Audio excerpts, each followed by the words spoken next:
জান্নাতের গন্ধ কি পাওয়া যায়? সুবহানাল্লাহ। আচ্ছা, একটু বলেই দিই মাঝে। রাসূলুল্লাহ সাল্লাল্লাহু আলাইহি ওয়াসাল্লাম মেরাজে হঠাৎ সুঘ্রাণ। নবী সাল্লাল্লাহু আলাইহি ওয়াসাল্লাম বলছেন কোত্থেকে আসছে এটা?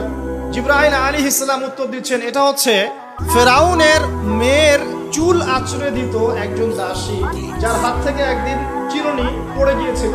সে বলেছিল বিসমিল্লাহ বলে চিরুনি উঠিয়েছে, উঠে আবার আচরণ শুরু করেছে। এখন এর মেয়ে শুনে ফেলেছে বিসমিল্লাহ বলে উঠিয়েছে। সেই মেয়ে ফেরাউনকে বলল যে আপনাকে বাদ দিয়ে এই দাসী আরেকজনকে ইলাহ মানছে। তখন সেই দাসীকে গ্রেপ্তার করা হলো। তুমি কার উপাসনা করছো, কার ইবাদত করছো? সে দাসী বলছে আমি এক আল্লাহর ইবাদত করি। কে আল্লাহ? যে আল্লাহ আমাকে সৃষ্টি করেছেন, যে আল্লাহ আমার রব, যে আল্লাহ আপনারও রব। ফেরাউনকে মুখের উপর বলে দিল। এবার ফেরাউন তাকে ধরে বলছে ফিরে আসো তোমার মতাদর্শ থেকে, না হলে তোমাকে জীবন্ত আগুনে পুড়িয়ে মার।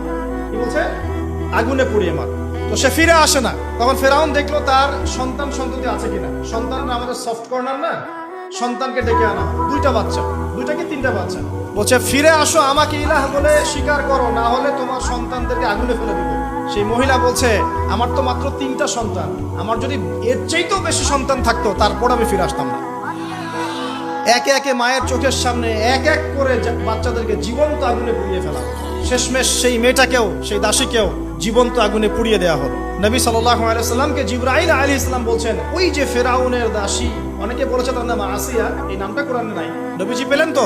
অন্য কোন নবী পেয়েছেন?